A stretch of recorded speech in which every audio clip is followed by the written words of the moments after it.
trata de darles por reacción.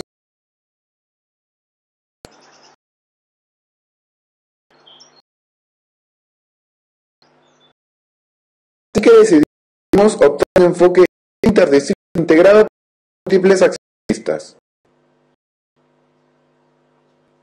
Desarrollamos innovadoras acciones con el privado.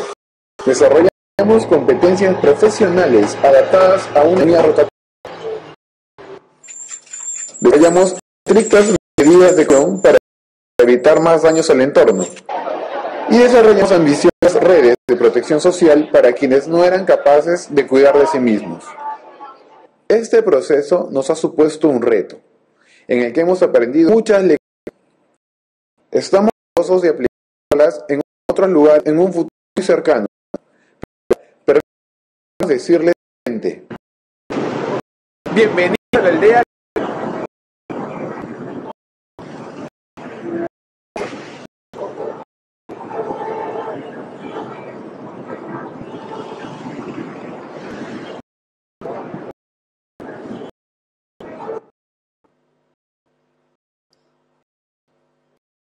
Triste, ¿no?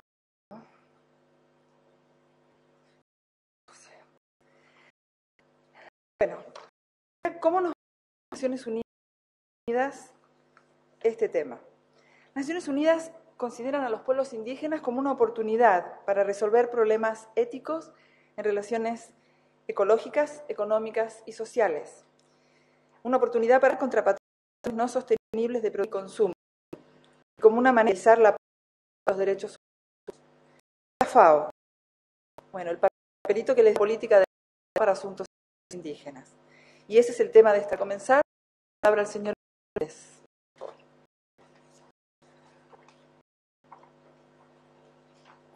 Buenas tardes a todas, buenas tardes a todos. Alfonso, muchas gracias. Marcela, gracias. Hay veces que tanta ironía duele, che. Bueno, les quiero contar cositas que son apenas estaba recién llegado a FAO. Saben, yo trabajo el primero de este año y ese mismo día y me fui a Roma, donde por más de 15 días estuve en briefing, ¿no? Estamos para hacer bien la discusión y todo. Durante todos estos días tenía múltiples reuniones. Tenía reuniones a las 8:30, de 8:30 a 9, de 9 a 9:30, de 9:30 a 10:30, de 10:30 a 11, de 11 a 12, de 12 a 1, break del almuerzo, y en la tarde, a partir de las 2 de la tarde, arrancaba un régimen similar. Y en las reuniones, a veces eran con una persona, a veces con dos, a veces con un grupo grande, con 4 o 5 personas, o 6, y a veces más. Esto, honestamente, tenía tiempo de ir al baño, corriendo de un lugar a otro, y hasta que en un momento dije, no, pare, esta no es la calidad. Dije, no, las reuniones minutos las vamos a hacer, porque yo no puedo hacer otro, las reuniones las vamos a hacer, porque además no quiero darlo. Yo, ¿con quién me voy a entrevistar? ¿Qué voy a hacer? ¿Qué va a servir para el trabajo? Desafortunadamente, ninguna de estas reuniones, salvo que tuve con el doctor Graciano y con el señor Gustafsson, me plantearon qué hacíamos nosotros. Bueno, todos me hablaban de mercado, de los no, el trigo, del maíz. Nadie me decía qué estábamos haciendo. Lo que estoy haciendo es combatir esto es, estamos haciendo en esta institución. Lo que pasa es que la gente por ahí no sabe. O a veces se les olvida. ya que viene a cuento en este día, celebrando el Día Nacional Indigenista, con mi Italia, con las reuniones, es que pude parar algo, como decimos futbolmente hablando, darme cuenta que necesitaba y pude decirle, miren, esta reunión necesito que termine en 20 minutos y no en 30, tengo que para la próxima. Me di cuenta, esto que les digo, de que nadie hablaba del hambre, y también me di cuenta de que nadie hablaba del sector indígena, de los pueblos indígenas. Y a mí me llamaba mucho la atención porque para prepararme para el concurso de FAO y todo lo demás, que yo también estuve expuesto, yo había leído mucho y había visto que los pueblos indígenas acá en América Latina y el Caribe tenían una incidencia 3 veces mayor en materia de inseguridad alimentaria, donde el hambre en los pueblos indígenas es más o menos 3 veces mayor que en el resto de las sociedades, digamos, ¿no? Que en el resto de la sociedad, grupo, digamos. Entonces a mí me llamaba mucho que nadie hablara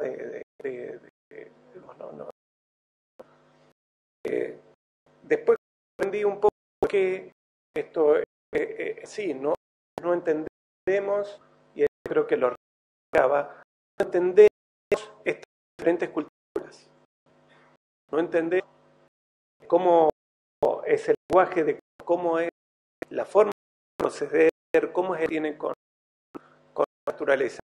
A veces entendemos ni siquiera el respeto que tienen. Gente muy respetuosa.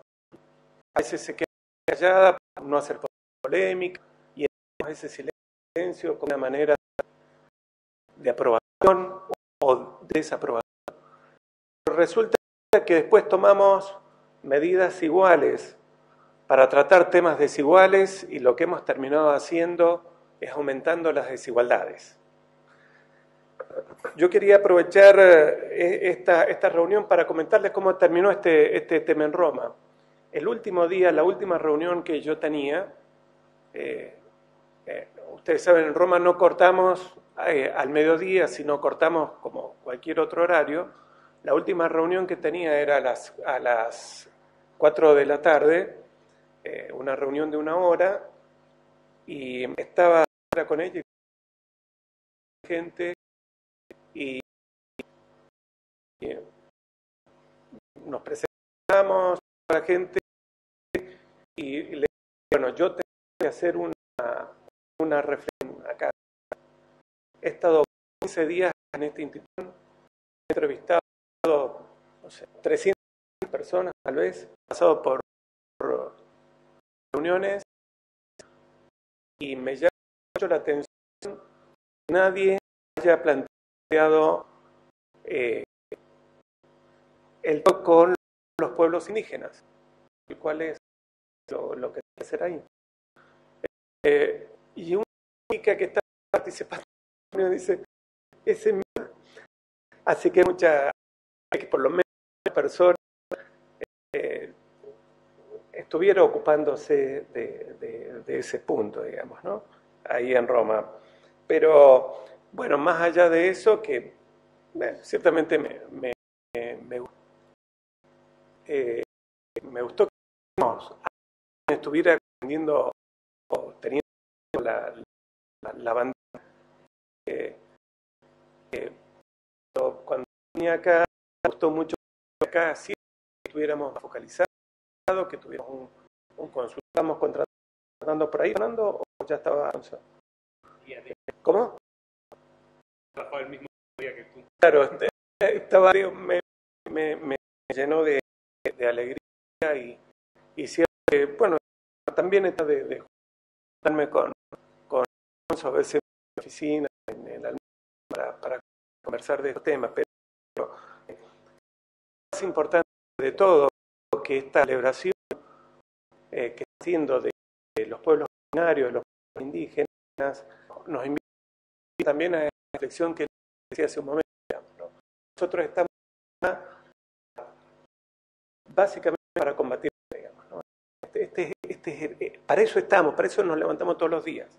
Cuando venimos acá, cuando firmamos un cheque, cuando manejamos cuando prendemos las luces, él hace una presentación, todo orientado a lo mismo, tratando de disminuir el hambre cuando yo lamento que tuviera Don Carlos, siempre está en el, porque yo le pregunto y todos los días me responde él ese, y hace bien en recordármelo para que yo sea el primero en no olvidarme.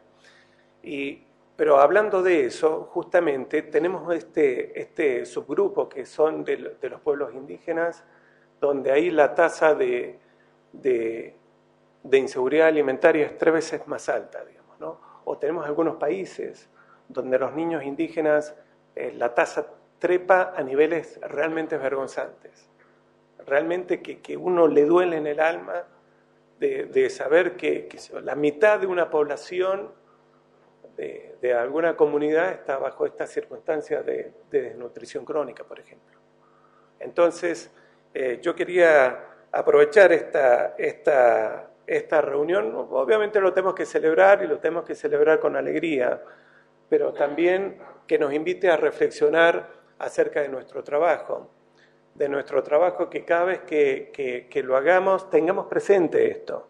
Yo me acuerdo que hace poquito también una persona que nos vino a acompañar que cuando el tema está luego se o en entidad, no con el tema de los pueblos, por lo tanto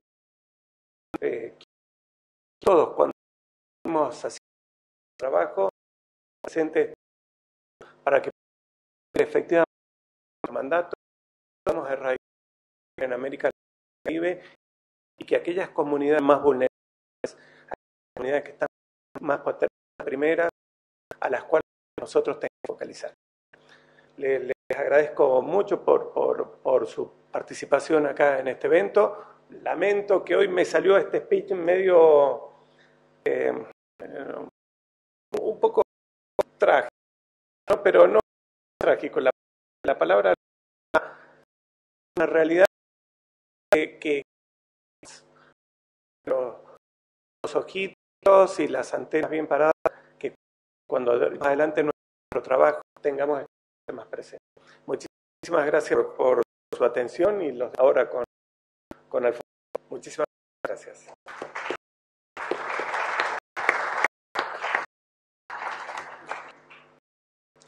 Bueno, como ustedes saben, me gusta ver un poco de las personas que van a darla, así que usar hacer sábado en la noche. No, mentira, es un hombre casado y serio.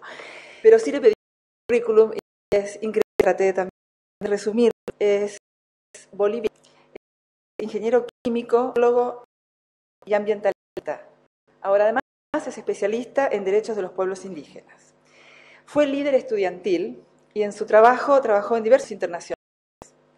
NUMA, Banco Mundial, Unión Internacional para Conservar la Naturaleza, la Agencia Española de Cooperación Internacional, la Agencia Canadiense de Acción y el Instituto Interamericano de Derechos Humanos. Cosas. Trabajó para el gobierno de su país, fue diputado de la Nación y trabajó en el Ministerio de Producción y el Ministerio de Relaciones Exteriores de Bolivia. Además fue el director de la Fundación Rigoberta Menchú en México. Tuvo tiempo para casar, tiene 3 hijos. Sus hijos eran las hijas de una suiza. Después los hijos con las hijas no se casaron, pero el papá se casó con la mamá de las hijas. Y es un año feliz viviendo en Chile. Alfonso, tú podés.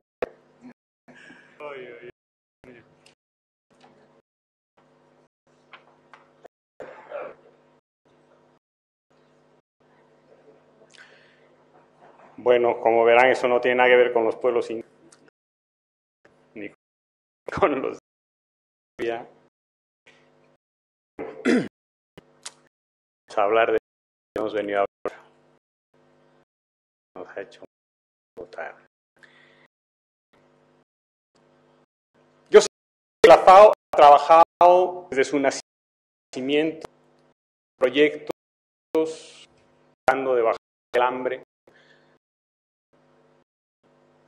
dar de comer mejor a muchos, haciendo alianzas con muchos actores, entre ellos relevantemente, digamos, el mundo campesino, campesino. Y entre medio de eso, naturalmente, ha habido un trabajo de la FAO con población indígena, como objetos, como sujetos y programas que ha manejado. Sin embargo, a partir del establecimiento del Foro Permanente para las Cuestiones Indígenas como un organismo que está a muy alto nivel, vamos a verlo en un rato más en la estructura de las Naciones Unidas, es un organismo subsidiario, el ECOSOC, del segundo nivel, después de la Asamblea, que empezó a reunirse todos los años y a leerle la cartilla a todas las agencias que asistían a las reuniones y a decir, a ver, ¿tú qué has hecho? El año pasado te comprometiste a hacer tal cosa, a ver si has hecho la tarea. Y la FAO, junto con todas las demás agencias del sistema, pues preparaba documentos, llevaba ponencias, propuestas, etcétera, etcétera. A raíz de cual organizó un grupo de trabajo en la sede, un grupo de trabajo que tiene como 60 miembros, más o menos, a estas alturas, pero ha sido y sigue siendo hasta un grupo a la zona. Este grupo de trabajo ha hecho un excelente trabajo.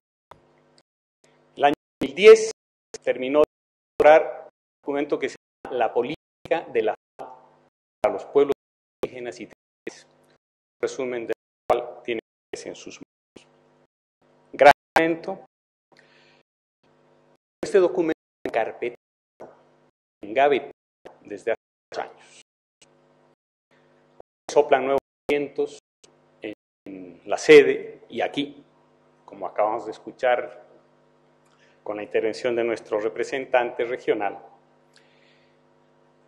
Este documento está saliendo a la luz y está saliendo buscando darle sentido y movilizar la nueva agenda de la FAO, teniendo a este componente, a este actor, ingrediente mucho más visible, mucho más activo, mucho más participativo de lo que ha sido hasta ahora. Eso es un poco lo que ha motivado, en principio, mi contratación aquí para ver cómo se hace, el tamaño es hecho, cómo se mueve, qué come, etc. En ese sentido, cómo podemos aplicar. Lo que estamos haciendo, se espera que haga la materia, pero yo diría que más de que se haga en esta materia es la manera en la que debemos hacer de otra manera. Vamos a hablar de estas cosas a lo largo de esta exposición, empezando por referirme a algunos de los datos que vale la pena tener en mente cuando hay pueblos indígenas. Seguramente cada uno de nosotros, si yo les preguntara qué es la primera idea que se les viene a la cabeza cuando pensamos en los pueblos indígenas, vamos a tener tantas respuestas como personas hay en esta reunión. Y son de tiempo, porque ya tengo como 40 minutos de vencido el tiempo, no lo voy a hacer, pero me gustaría que en el papelito que se les ha dado, si no van a escribir una pregunta, escriban qué es lo primero que se les viene a la cabeza cuando piensan en los pueblos indígenas. Y después yo les voy a mandar un correo a todos para que veamos la lista de cosas. Y es que en el tema indígena, que está catalogado como un componente vulnerable, especialmente crítico, donde no solamente los temas de nutrición observan, digamos, indicadores que están muy por debajo de las medias nacionales, etcétera, etcétera. A diferencia de otro grupo igualmente vulnerable, es mucho más fácil trabajar, por ejemplo, en el sector de género, porque cuando uno hace encuestas, pregunta, ¿hombre o mujer? Mujer. En cambio, en el caso de los indígenas, empezando por el denominativo genérico, que es la manera a través de la cual hoy este actor es un sujeto de derecho, del derecho internacional. Los pueblos indígenas son una categoría jurídica en el escenario del derecho internacional. Pero si ustedes van a Bolivia y le preguntan a algún familiar del presidente Evo Morales, aymara, orureño. ¿Es usted indígena?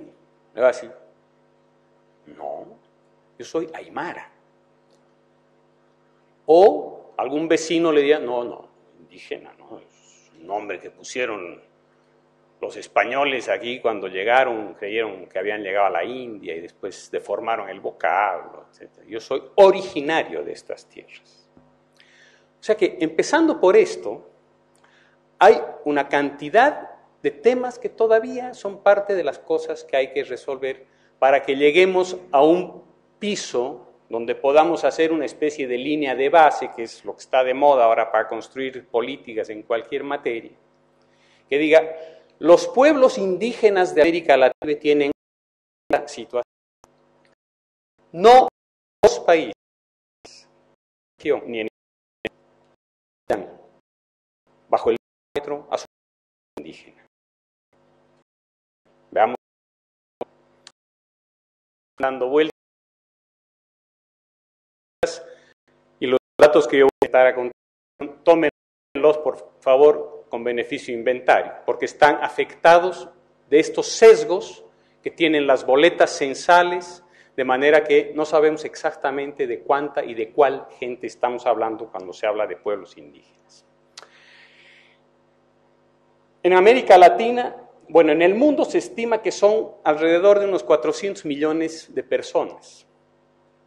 Solo en la India, que hay 645 etnias, en una población más o menos de 1.000 millones de habitantes, uno dice, ¿esos son indígenas o qué son? Para los hindúes estos no son indígenas. Por supuesto, la cifra esta podría más que duplicarse, como ustedes comprenderán fácilmente, pero cuando uno atiende a las definiciones de manual, podría incorporar a toda la población de la India, o al 90 y muchos % de esa población, como indígenas sujetos de los derechos internacionalmente reconocidos a este actor. En América Latina se estima que hay alrededor de 670 pueblos indígenas. Unos 450 de ellos están en el complejo andino amazónico, que suman alrededor de 40 millones de personas, que hacen el 10% aproximadamente de la población latinoamericana, pero el 40% de la población rural de la región. Aunque representan en general a nivel global solamente alrededor del 5%, estamos hablando de esta cifra, de la población, ellos representan también más del 15% de la población considerada pobre. A nivel mundial, los indígenas representan la tercera parte de los 900 millones de indigentes en las zonas rurales. Bueno, hay aquí bueno, vamos a quedarnos aquí. Como ustedes pueden ver aquí la distribución de la población, las barras azules son los números absolutos y la línea naranja los porcentajes de población. Hay países que tienen una gran población absoluta, como México es el más importante de ellos, y el Perú, dependiendo de cómo se mide, en el Perú no se mide oficial la población indígena, pero que relativamente en términos de porcentuales parecería ser una proporción inferior, digamos, de lo que aparentemente se suele pensar. En otros casos es al revés. El caso de Bolivia, el caso más relevante, donde más de la mitad de la población, el 62% de la población boliviana dice, yo soy. No dice indígena, dice yo soy aymara, yo soy quechua, guaraní, etcétera, etcétera. O sea, yo soy de esos, de los diferentes.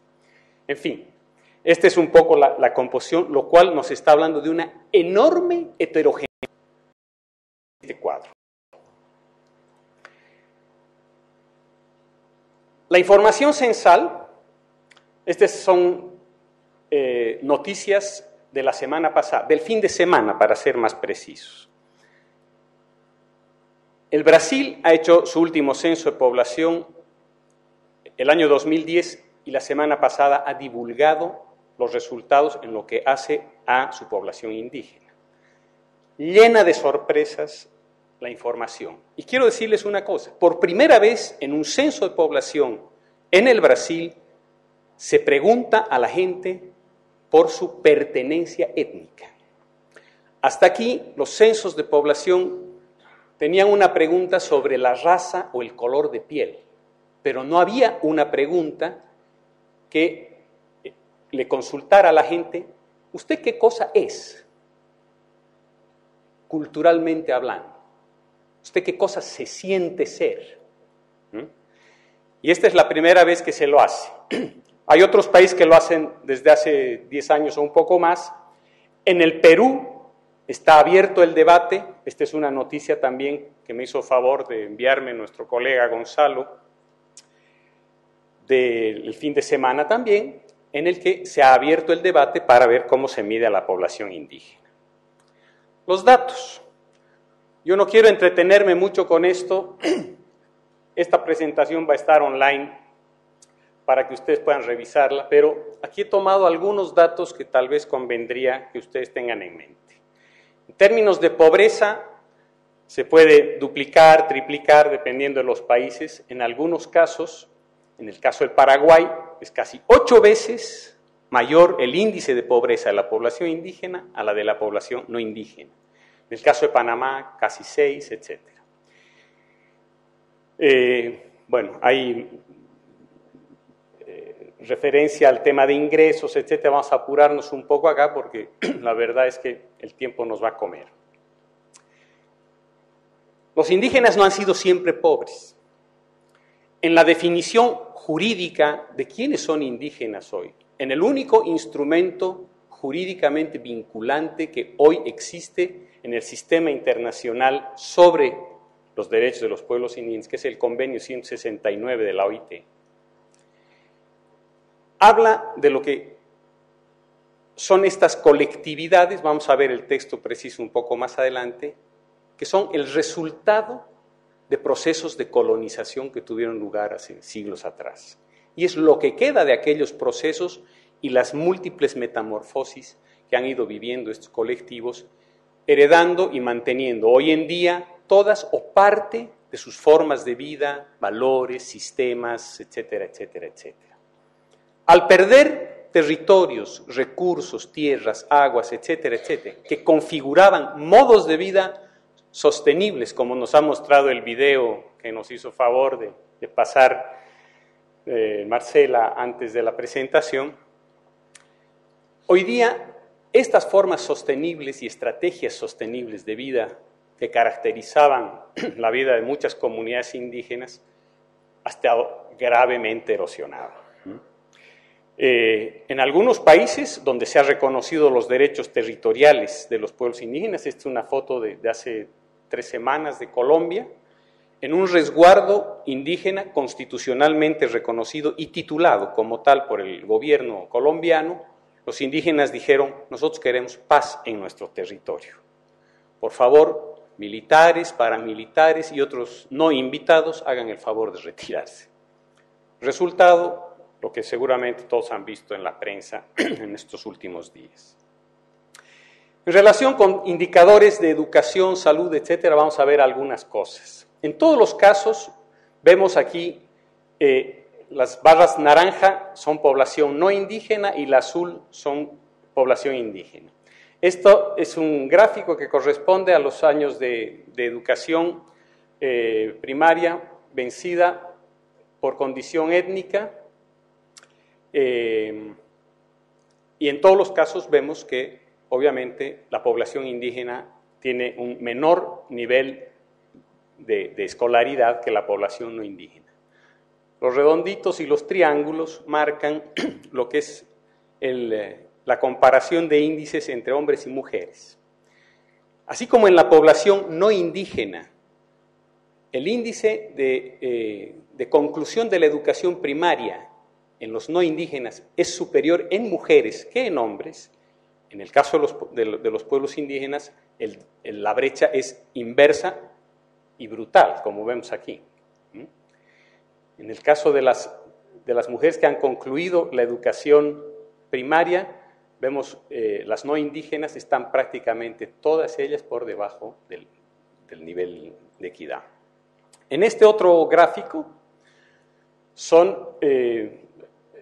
el uso de la lengua, el idioma que se habla. Las barras naranja son las barras que indican monolingüismo en lengua indígena. Las barras lilas son monolingüismo en castellano y las barras de café claro son las del bilingüismo. Como ustedes pueden ver aquí, los datos superiores en cada país corresponden a las mujeres y la inferior a los hombres. Los índices de monolingüismo en lengua indígena son siempre, invariablemente, mayores en la población indígena que en la no indígena. Bueno, esto tiene que ver básicamente con lo mismo, vamos a ir avanzando. En el tema del analfabetismo, las diferencias son absolutamente obvias. Aquí vemos nosotros los indicadores de analfabetismo o alfabetismo. La barra superior es hombres, la barra naranja mujeres. O sea, en todos los casos prácticamente observamos que los índices de analfabetismo en mujeres son superiores a la de los hombres. Estos gráficos han sido proporcionados gentilmente por la unidad de género de la FAO, que ha procesado esta información a partir de la base de datos que ya tiene el CEPAL en esta materia. Bien, no vamos a detenernos, esperanza de vida, desnutrición, etcétera, etcétera. O sea, aquí hay una parte, como decía el señor Benítez, de los deméritos, de los problemas, de las cosas fatídicas que nos revela la idea y de la realidad indígena. Muchos de estos indicadores pueden ser vistos como las causas, y normalmente mucha gente lo hace, de situaciones de vulnerabilidad, pobreza, rezago y violencia. Pero es posible también entenderlos como los efectos o las consecuencias de siglos de despojo, de exclusión, de discriminación y de prejuicios. Entonces, esta es una idea clave a la hora de reformular el cómo tenemos que actuar, cómo tenemos que trabajar cuando vamos a trabajar con población indígena. Y así como se puede ver a los indígenas como un nudo de problemas, de hambre, de desnutrición, de falta de escolaridad, etcétera, etcétera, que son parte del problema de los hacedores de política pública, es posible también ver a los pueblos indígenas como parte de las soluciones. Y esta es otra idea que yo quiero que quede aquí claramente esbozada. Los indígenas no son solamente fuente de problemas. Los indígenas no son solamente población de carencias. Los indígenas tienen para aportar una enorme cantidad de conocimientos, de recursos, de actitudes y de aptitudes para resolver no solamente sus propios problemas. Podrían hacer una enorme contribución si solamente somos capaces de leer con otros ojos esta realidad y este aporte para el mundo no indígena. En consecuencia, las Naciones Unidas tienen que tratar los temas relativos a los pueblos indígenas de una manera diferente porque son diferentes. Como decía Raúl, si aplicamos políticas planas, políticas iguales para todos, para quienes no están en igualdad de condiciones, lo único que vamos a hacer va a ser acrecentar las brechas. Por eso es que el primer llamado de atención en esta materia tiene que ser sepamos discriminar a una población afectada por este tipo de vulnerabilidades para poder, como dicen en México, dimensionar para cada sapo el tamaño de la pedrada. ¿Cómo hacerlo? Vamos a ver brevemente la historia de cómo ha evolucionado el reconocimiento de los pueblos indígenas y el reconocimiento de los derechos de los pueblos indígenas en el sistema internacional, pero lo que hoy rige y está aprobado en la Declaración de las Naciones Unidas sobre los derechos de los pueblos indígenas, aprobada el año 2007, es decir, más de 60 años después de creadas las Naciones Unidas. Hay una declaración que debe leerse en paralelo con el convenio 169 porque se refuerzan mutuamente. El convenio aporta fuerza de ley, es decir, capacidad de aplicación obligatoria para quienes han ratificado este convenio, es un convenio vinculante, pero la declaración aporta rigor y fuerza a los conceptos que están recogidos en el convenio. Por eso es que el enfoque de las políticas indígenas debe ser un enfoque basado en los derechos humanos, y vamos a ver qué quiere decir esto. Las Naciones Unidas debe ser imparcial e independiente y puede desempeñar como nadie más, y tengamos clara conciencia de esto, como nadie más, como ningún otro actor, este papel de intermediación, de mediador, de árbitro, a la hora de tratar problemas. Este es comprometido a referir a cada uno de ellos. La primera vez que fue jefe indio, Naciones Unidas fue a Naciones Unidas, a la Liga de la Sociedad de las Naciones de Ginebra, el año 20, a decir que hablar a nuestro pueblo. Y le dijeron, ¿qué pueblo es? ¿Qué pueblo de Canadá? No están los miembros de las naciones. El jefe aquí está especiales, donde manda.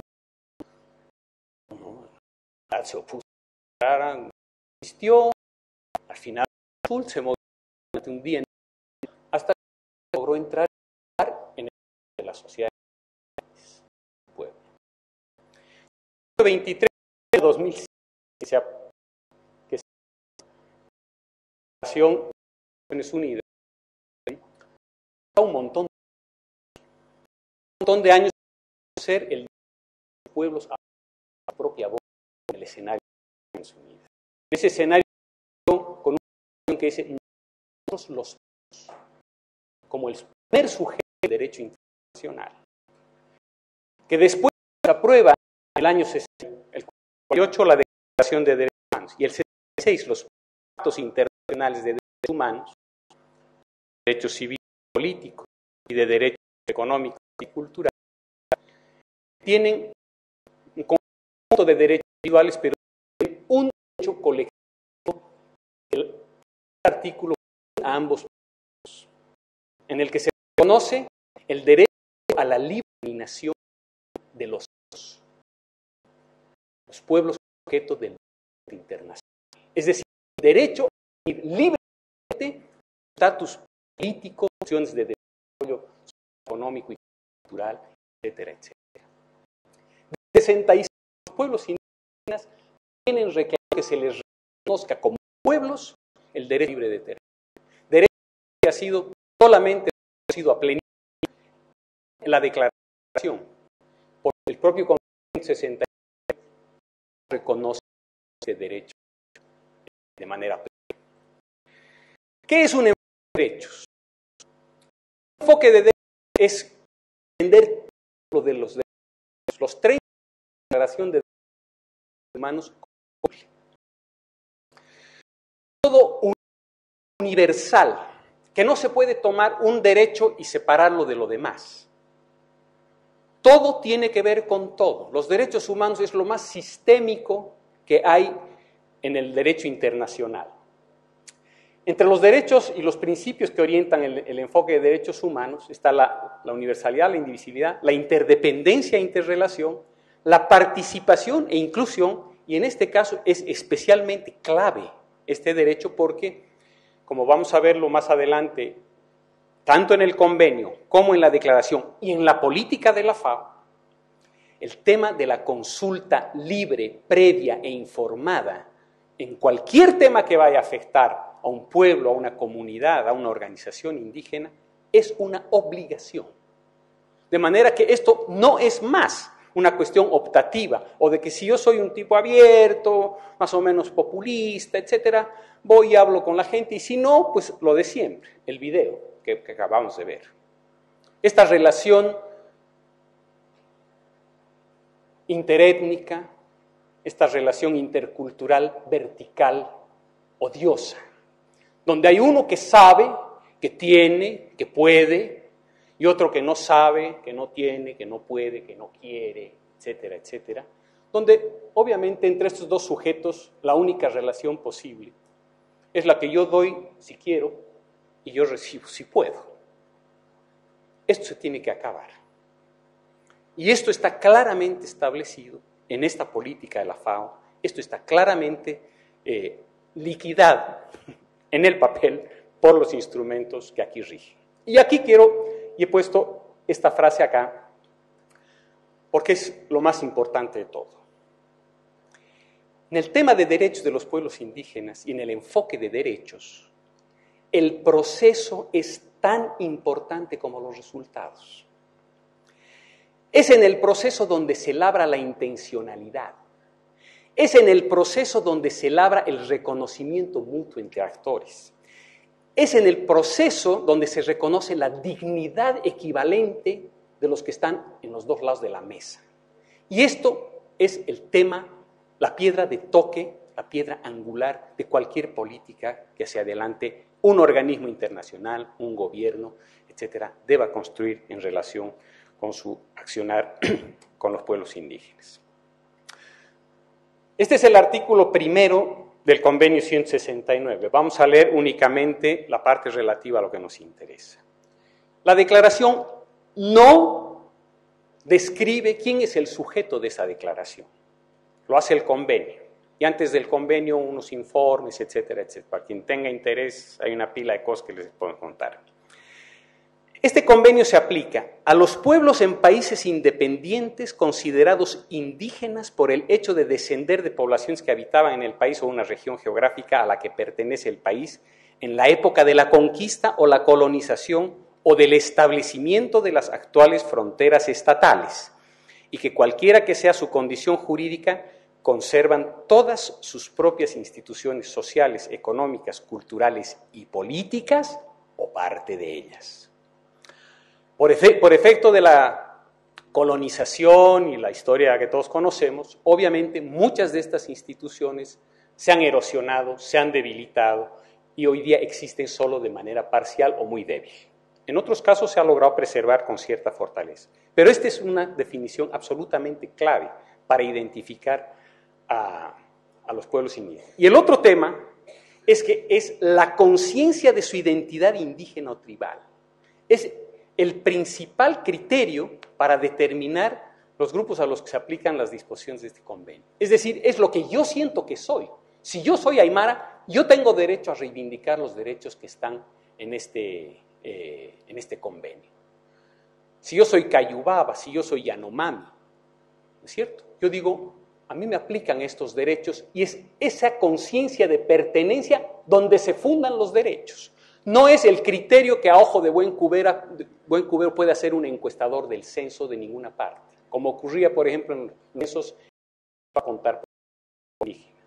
En México, en los años 50, no había una pregunta, le daba la al encuestador de calidad al encuestado, según vistiera guantes, calzón, baño, como se llama, etcétera, si entendía el castellano, etcétera, etcétera. Desde el 50 hasta ahora, cantidad de agua ha pasado bajo el puente. Ahora, no es para asustar a nadie. Y yo la otra visión que quiero aquí traer, además de las carencias, etcétera, es esta. Lo que puede ser el aporte de los pueblos indígenas a un vivir mejor, todos, no solo ellos. Las contribuciones y las cosas que han dejado como herencia o como testimonios históricos de la manera en la que los pueblos indígenas, más ancestralmente o más recientemente, han sabido resolver sus problemas de seguridad alimentaria y otros.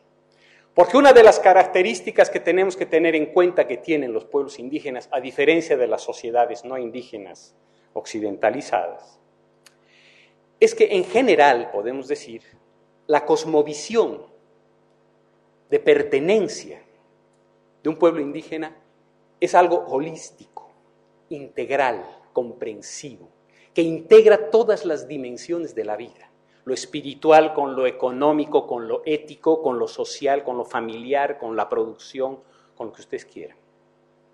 Mientras nosotros hemos ido a subdividir, a especializar, a diseccionar el conocimiento, la práctica, las políticas, los proyectos, etcétera, etcétera, ad infinitum. Entonces aquí, solo con esto, podemos pensar que hay muchas cosas en las que algo podemos también nosotros aprender de ellos. En esta relación que tenemos que equilibrar, esta nueva relación intercultural, hay muchas cosas que pueden enriquecer nuestra forma de vida, nuestra manera de entender el mundo y la vida, para dar respuestas más certeras. Y es bueno que ahora podamos decir esto con propiedad en un momento en el que el planeta, merced a los desarrollos de las tendencias dominantes de la política y la economía, está haciendo aguas por todas partes.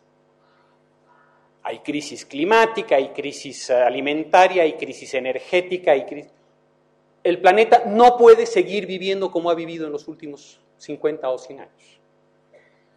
Esto se viene repitiendo desde la cumbre de Río, no Río más 20, Río más 20 menos 20, de eso estamos hablando. No se puede seguir produciendo y consumiendo a esta velocidad.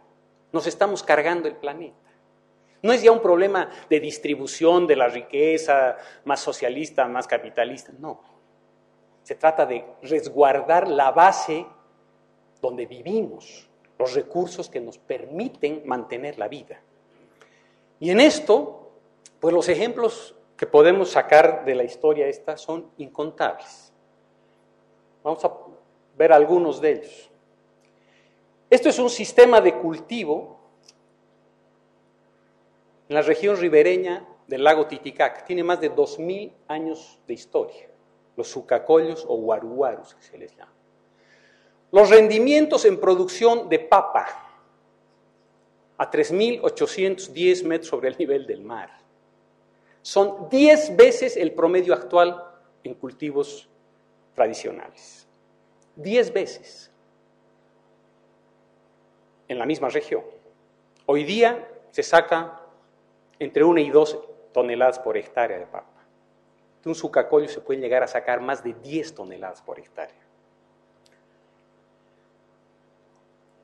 Esto que vemos aquí son unos silos llamados colcas. Cuando llegaron los colonizadores a esta parte del mundo, una cosa que impactó a los que tenían ojos para ver no solamente cuánto iban a robar, fue cómo vivía esta gente. Y el más importante, los cronistas, de los primeros cronistas que llegaron, que fue Bernal Díaz del Castillo, cura, militar, escribano, fue, madre mía, esta gente tiene almacenados alimentos para vivir 10 años.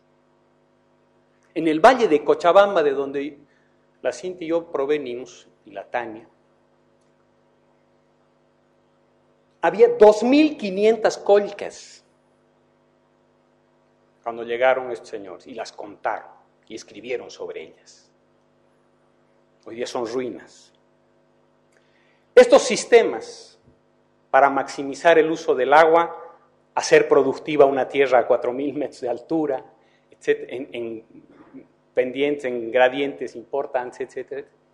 Esta es una foto actual, esta no es un dibujo del imaginario sobre la realidad andina precolombina. Esta es la manera de producir, la única manera posible de producir alimentos que le den a esas comunidades grados de autosustentación que les permitan ser suficientes en materia de los alimentos que necesitan. Aquí no entran tractores, porque los tractores no tienen todavía gradas, mecanismos para pasar de un nivel a otro en parcelas de tamaños. Y esto permite una de rotaciones de Ainuc, que son las grandes que pertenecen a las comunidades. Dentro de las parcelas y dentro de las parcelas cultivos tierras súper pobres, que están en erosión desde hace sin acabar, porque hay un sistema natural de refertilización, etcétera. Entonces, hay cosas de las que también podemos beneficiarnos y aprender. Aquí vemos una foto de un organizado cuando yo dirigí un proyecto en la zona del lago Titicaca y vemos que las familias de unas ciudades, las que tenían para ver cuál era el nivel de edad de cultivos que tenían sus propias parcelas entre dos. La que menos trajo 67 semillas distintas. La que más trajo más de 500. Nosotros tenemos más metal. Cada familia tiene un banco de germoplasma naturales. Es algo que uno no puede tener en cuenta hacia de desarrollo libre en las comunidades. Bueno, esto está vinculado a espiritualidad. Esto es una foto típico en Bolivia, etcétera, etcétera. Una cuestión que podría pertenecer o a las llanuras de Mojos o a las tierras inundables del Bajo Magdalena en Colombia, de los Sinúes, que permanecen entre 4 y 5 meses inundadas cada año.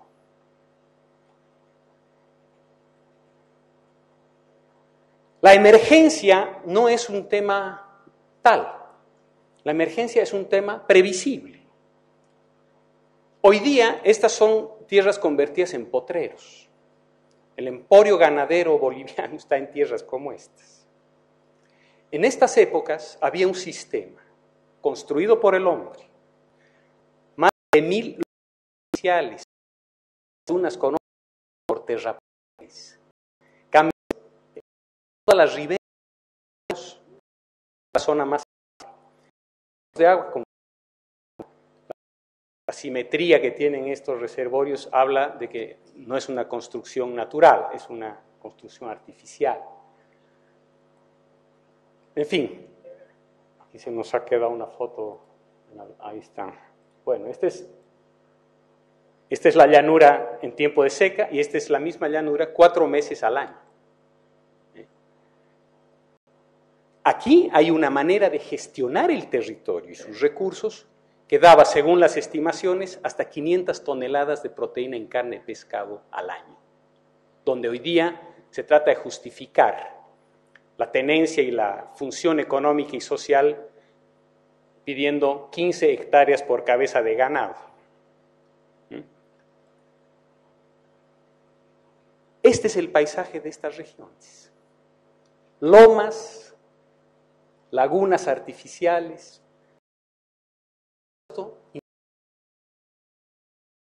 De manera que aquí hay una gestión ya no de la tierra de la comunidad, ni del territorio del pueblo, es una gestión integral del paisaje. En el caso del Beni, Bolivia, estos son entre 180,000 y 200,000 hectáreas de terreno. En el caso de Colombia son alrededor de 500,000. Bien, aquí no me voy a detener, la FAO tiene mucha experiencia en el trabajo con campesinos y no es asimilable lo que se trabaja para campesinos con lo que se trabaja para indígenas.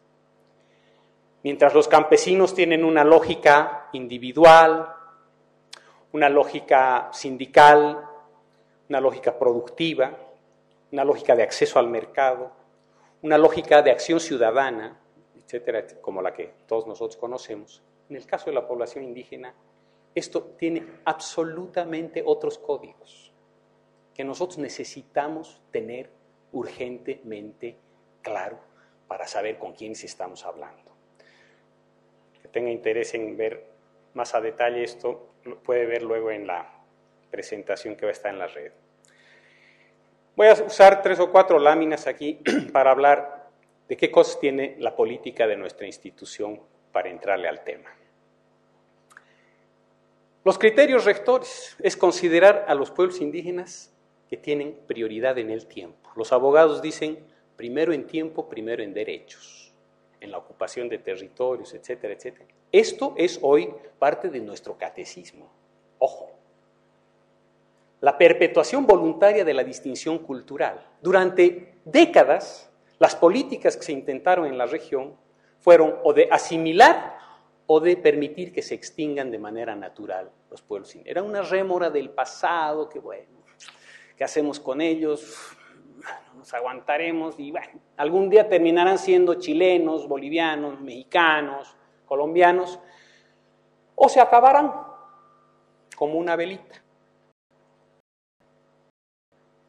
Convenio 7, y antes de 7, la Declaración de Paz por todos los latinoamericanos.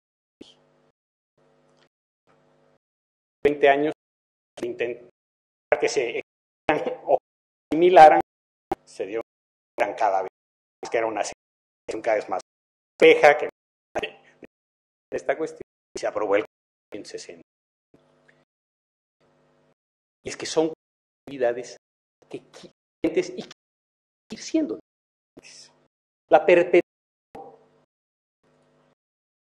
voluntaria de la cultural o su distinto de los pueblos. La propia identidad con esto y el haber venido de experiencias de sufrimiento, discriminación, prevalezcan estas cosas. ¿Cuáles son los principios de básicos de la política? El derecho a la libre determinación, el desarrollo de la identidad, es decir, que son ellos que tienen la potestad de definir qué clase de desarrollo quieren, o sea, un desarrollo en el que les permita mantener su identidad, mantener su distinción cultural, ¿no es cierto?, pero permitirles desarrollarla de manera plena, no para seguir en el círculo vicioso del empobrecimiento ad infinitum, sino para recuperar niveles como los que tuvieron en algún momento, que les permitieron los grados de sustentabilidad que hemos visto.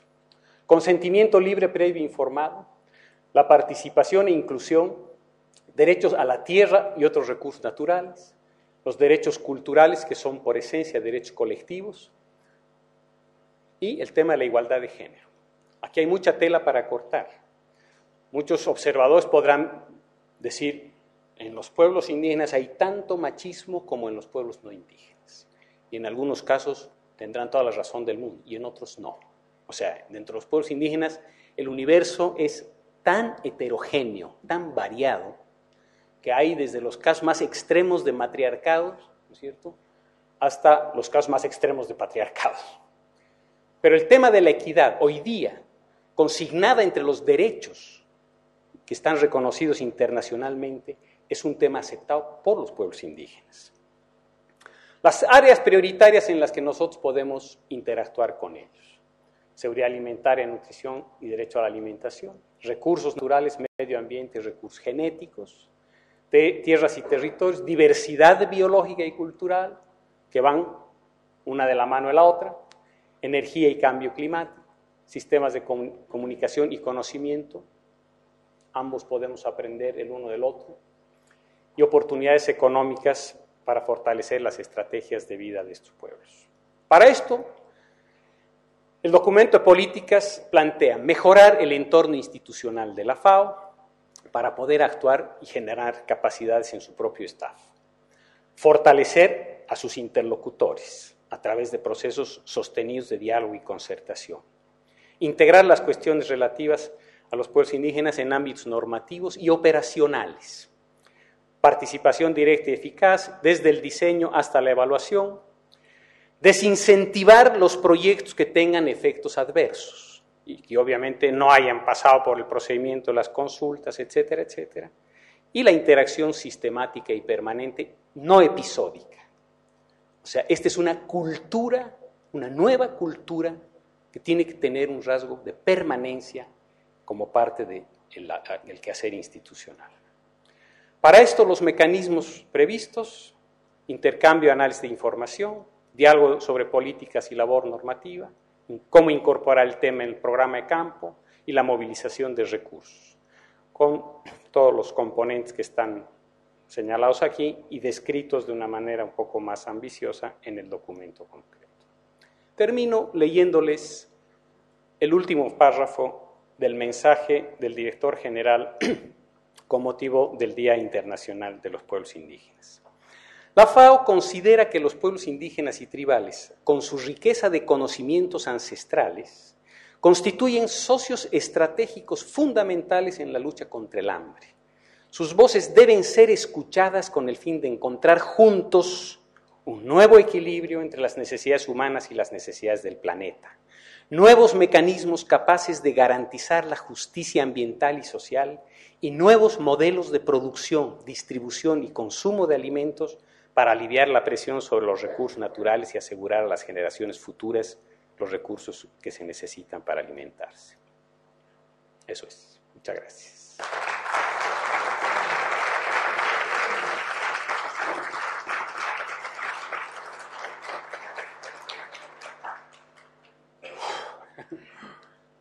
Bueno, hoy les agradezco por haberse quedado haciendo sobre horas esta cosa y, por supuesto, abierto a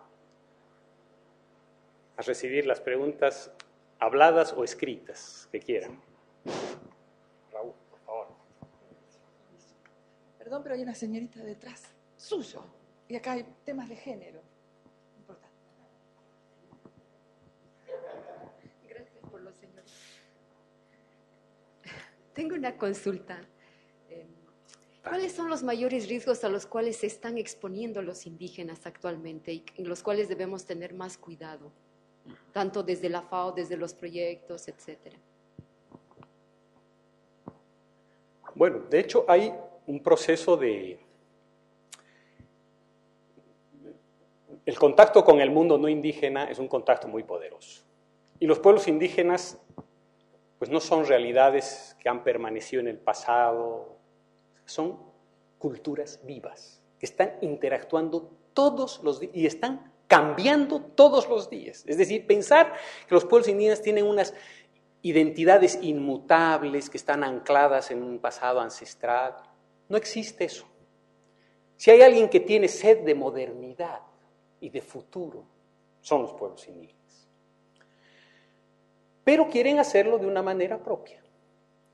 Y en este esfuerzo por integrarse, por ser reconocidos, por tener acceso a recursos, por ser objeto de políticas, etcétera, etcétera, ahí normalmente se topan con proyectos como el que estaba caricaturizado, pero bien caricaturizado en el video que vimos al comienzo. Entonces, el tema de la aculturación es un tema grave. Y en temas que tienen que ver con digamos, el tesoro particular que tiene cada uno de estos pueblos, familias, comunidades, como base de su alimentación. Hay unos niveles de degradación tremendos. Tuve ocasión de ver unas estadísticas sobre la cantidad de productos industriales que se consumían en el ámbito rural mexicano, mediciones que empezaron por la década del 50 y se mantuvieron relativamente estables hasta el 90, 18 a 20 productos. Hoy día, el promedio en México de productos industriales que se consumen en el área rural es de 96. Imagínense ustedes el impacto brutal y en qué medida irrecuperable de formas que si algo tenían todavía de sostenibles hasta hace 20 años, hoy día poco les queda. Por eso, valorizar los alimentos propios, que significa la manera de producirlos, de consumirlos, de perpetuarlos, y los conocimientos asociados a ello, a nivel familiar, a nivel comunitario, etcétera, donde además los roles están claramente establecidos. Las dueñas de las semillas en cualquier familia son las abuelas, por ejemplo. Nadie va a sustituir ese rol. Oye, entonces, queremos hacer un trabajo con ellos, ya sabemos quién es con quien tenemos que ir a hablar. ¿Cuáles son las abuelas que tenemos que identificar para que ese conocimiento no se pierda? ¿Y cómo vamos a hacer para que ese conocimiento pueda reflorecer todos los años con sus generaciones posteriores? Entonces, si en términos de subnutrición, de inseguridad alimentaria, etc., vemos que esta es una población vulnerable, es porque, claro, están sustituyendo manjares como la quinoa, el amaranto, el maíz, la papa, etcétera, etcétera, fideos, arroz, tostados, etcétera, etcétera. Mal cambio están haciendo. Están copiando las cosas malas de una cultura dominante a la que se quieren parecer para poder ser aceptados. Entonces aquí los códigos simbólicos, los códigos psicosociales y políticos que están mediando esta relación no pueden ser dejados de lado a la hora de diseñar políticas. Y la primera cuestión es ir y escuchar. Cuando uno va a trabajar con pueblos indígenas, lo primero que tiene que hacer es preguntar. No puede ir uno a sacarse de la manga. Te he traído este proyecto. Mira qué maravilla. Te voy a explicar cómo funciona. Empezando por ahí, es necesario un cambio de actitud, que es fundamental. Y esto es un cambio de cultura, y de cultura en lo personal hasta el nivel institucional. Eso no se hace en una consultoría de 4 meses, pero bueno, está bien decirlo aquí para que quede dicho y ver después cómo lo podemos ir manejando en el tiempo. Raúl. Alfonso, en el mismo sentido y lo que tú estabas diciendo, y que sirva un poco como autocrítica, creo yo, ¿cómo como Naciones Unidas, como FAO, podemos abordar este problema? Viendo que también debemos, un poco cuando tú preguntas o quieres hacer algo, no, es que tenemos que esperar la demanda del gobierno, queremos que el gobierno nos diga esto, queremos que el gobierno nos solicite nuestra cooperación, y después tú te das cuenta que al final el tema es político, el tema es institucional, y nosotros como Naciones Unidas, ¿hasta dónde llegamos? ¿Qué es lo que realmente podemos hacer? Porque esto no es un tema, como tú dices, de una consultoría de 4 meses. O sea, nosotros sabemos que no es así. Entonces, ¿dónde está la autocrítica para poder tratar de llegar lo más lejos posible, entendiendo el mecanismo al cual estamos sujetos? Vamos a hacer un par de preguntas juntas, así que ¿Cómo no? respondes todo junto. Alfonso, brevemente, felicitações pela apresentação. Sua opinião sobre Bolívia, um presidente essencialmente indígena que ha passado por tantos fóruns internacionais chamando a atenção. O que passa em Bolívia? Que señal querem passar esse pueblo? Voy a leer. Está cargada de maldad esa pregunta, pero bueno, no se va a quedar sin responder. Preguntan por la participación de la FAO en el tema conflicto relativo a asuntos indígenas. Y segundo, la FAO responde a demandas del gobierno en cuestión. ¿Cómo atenderá aquellas demandas reales de derecho, como por ejemplo tierra-desarrollo? Otra pregunta. ¿Cuál es el criterio para medir pobreza en población indígena? ¿Es compatible con su cultura? Se supone que Panamá tiene bastante bien resuelta la autonomía y autogobierno de sus 3 principales pueblos indígenas. Y los nombra, pero no entiendo la letra. Pero, bueno, a ver, Conayala, Embaraguán y Vera. Yes. Pero la cifra de pobreza es altísima. ¿Cómo se explica? ¿Es un mal indicador? La última. ¿Todos los pueblos indígenas no eran pobres y practicaban modos de vida sostenibles originalmente? Tan tonto lo que...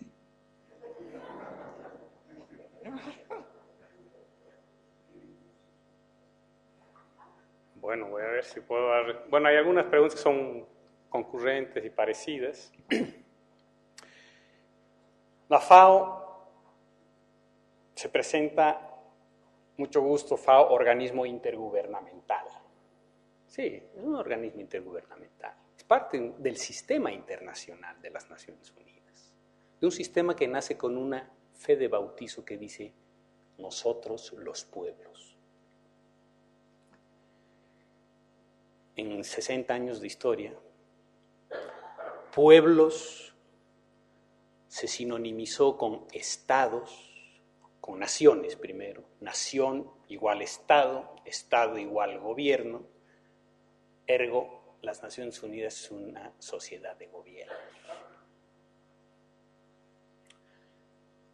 Hoy hay un debate para darle otra vez la vuelta a las cosas, el establecimiento del foro permanente de los pueblos indígenas, pero hay muchos otros pueblos que reivindican tener un estatus visible, reconocidos en Naciones Unidas, apunta en esa dirección.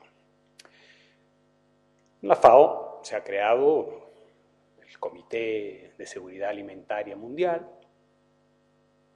donde hay una participación de la sociedad civil,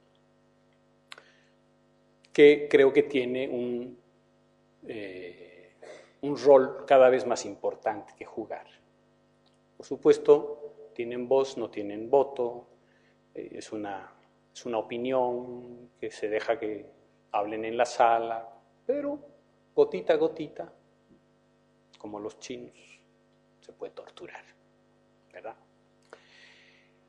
Yo creo que entre las cosas audaces que podríamos plantear, si se puede hablar de tal cosa, es tratar de tener interlocución más directa y por lo menos triangular la relación FAO, gobiernos, pueblos indígenas destinatarios de los proyectos que hacemos entre los tres, para que a nivel local se fortalezcan mecanismos de participación. La FAO no va a ir a inventar foros de participación a ningún país, si el país no los crea por sí mismo. Pero la FAO puede empujar la carreta en esa dirección. Está en la política, es una obligación. Está en la Declaración de las Naciones Unidas que obliga a todos los países a lo que es hoy políticamente correcto. Es un proceso, por eso decíamos, el proceso es tan importante como los resultados. Aquí el que se desespera y quiere ver cosas para mañana, pierde. Aquí se necesita paciencia, pero se necesita permanencia y tesón. Esto es una cuestión en la que hay que trabajar todos los días sin bajarse el burro. Entonces, no vamos a ir a suplantar a nadie. En unos casos hay gobiernos más abiertos que en otros. Hay gobiernos que no quieren saber o que ellos tienen un nivel de autosuficiencia no solamente en materia de pueblos indígenas, sino del desarrollo en general y de cómo tratar de la A a la Z todos los problemas que tienen que enfrentar. Ahí hay poco que hacer en pueblos indígenas, en seguridad alimentaria y en todo lo demás. Pero allá donde encontremos una rendija de apertura, la tarea es ir ampliando. El documento del Marco Estratégico Mundial tiene una mención a los pueblos indígenas solamente en la definición de la vulnerabilidad.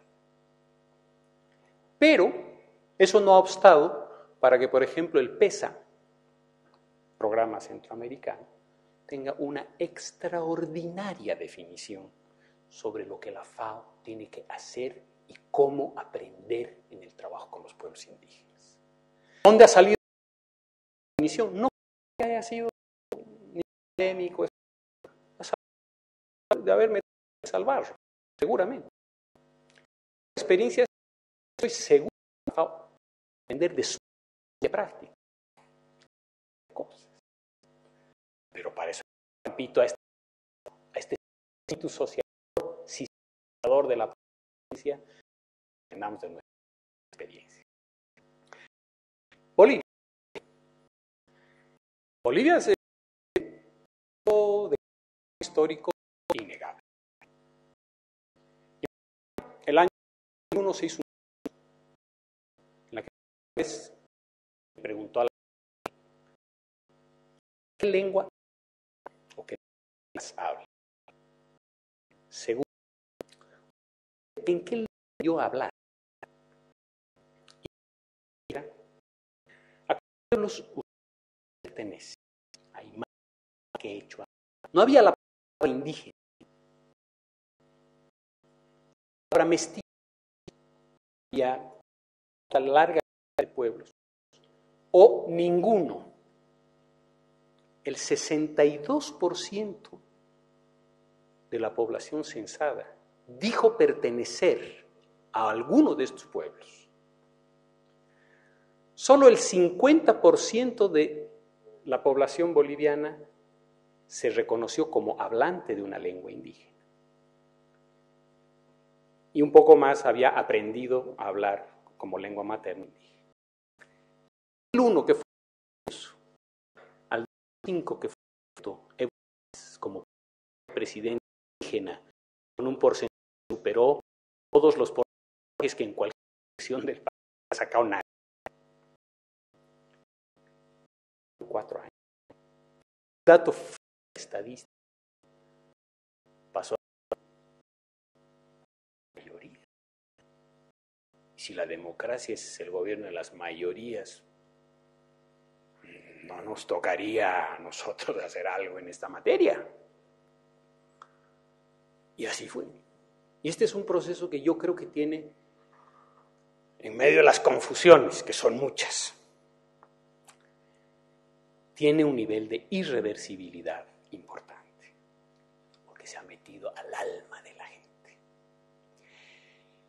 Al principio decían, bueno, no le pidamos resultados de estadista, de un señor que sepa cómo se hacen políticas, si acaban de llegar al gobierno, hay que darles tiempo. Es cierto, no se puede esperar que alguien que ha vivido bloqueando caminos para hacerse oír durante todo, no solamente su vida y sus generaciones pasadas, de pronto llegue al Palacio de Gobierno y sepa resolver todo. No, pues.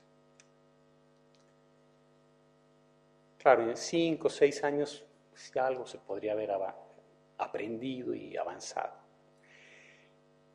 Pero los niveles de rotación y, digamos, corporativo de copamiento del aparato de Estado, aparato de polarización, vamos a decir genéricamente, porque en Bolivia se ha inventado una nueva categoría. En la Constitución se habla de los indígenas originarios campesinos, los pueblos quienes se han derecho a la determinación en Bolivia, refundar al país como el plurinacional que hoy es. Para quien es un abogado es una entidad terrible. Pero sale toda esta cosa, no era más fácil, ¿no? Los originarios, los pueblos originarios, conexión internacional. Pueblos así, nosotros somos originarios.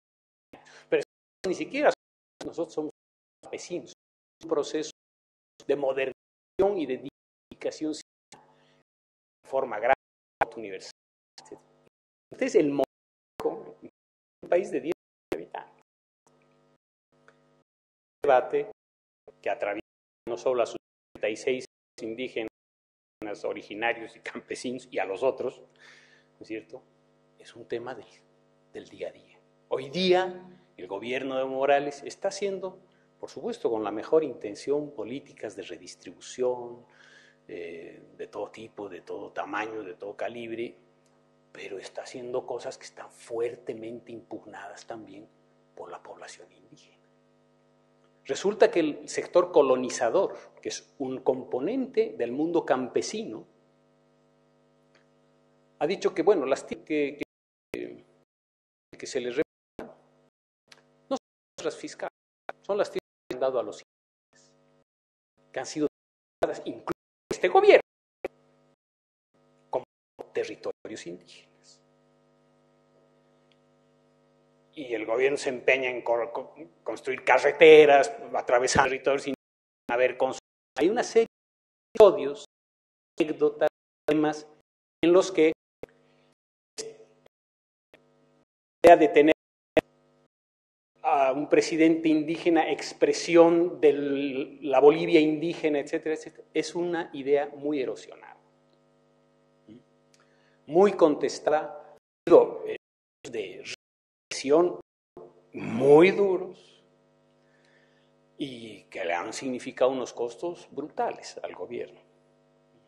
Pero bueno, en fin, ahí ciertamente uno necesita extrema cautela para meterse en estas cosas, pero ahora tenemos un documento de políticas y tenemos que tratar de parapetarnos en él. ¿Qué tal si vamos a un requisito? O hacemos una reunión para escuchar a ver.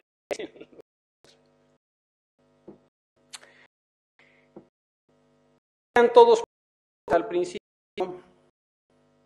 Miren, yo no conozco los pueblos de América, de los panameños, ni siquiera de los pueblos.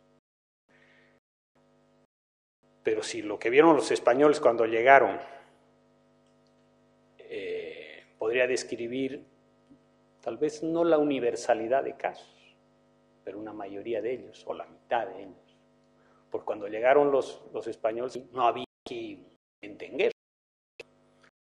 Y había esos en expansión, etcétera.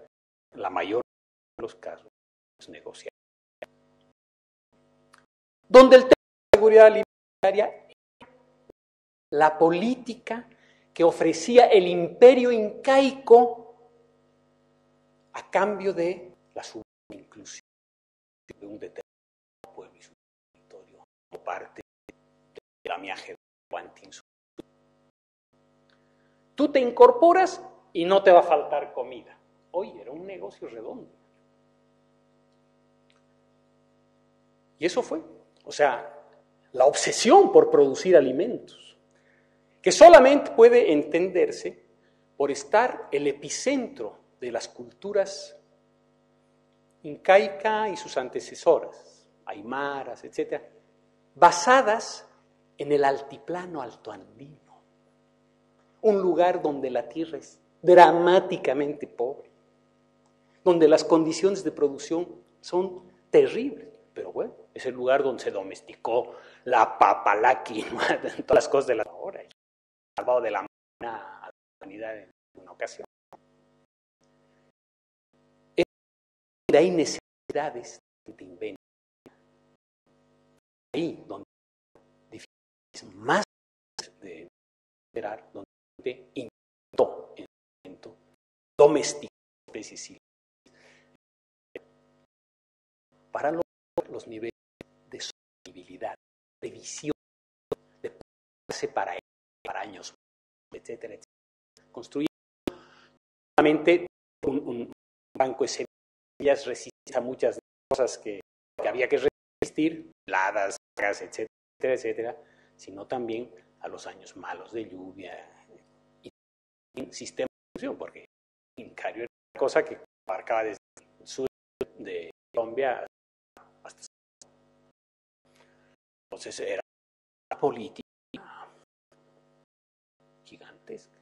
Y de los aztecas o mexicas, que eran más rudos todavía, ¿no es cierto? Imaginarios, crueles, sus víctimas en las políticas de conquista, pero de una autosuficiencia en materia alimentaria, ¿no? Para citar, digamos, las más importantes existentes cuando llegaron los europeos. Nosotros, donde existe la mayor diversidad cultural, es donde existe también la mayor diversidad natural. La región amazónica, llena de pequeños pueblos. La región andina, etcétera, etcétera, tiene muy pocos pueblos o muy pocas culturas, pero que son multitudinarias. Entonces hay muchas paradojas, y aquí no hay ninguna receta que calce en el imaginario racional con el que habitualmente tratamos de entender nosotros las cosas. Muchas gracias. Todo bien.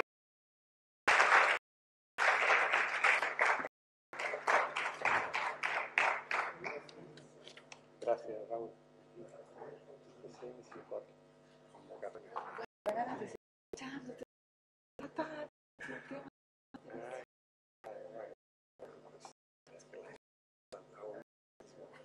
No, es bueno que la gente se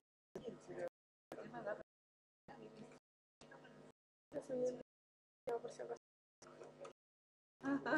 Me alegra que...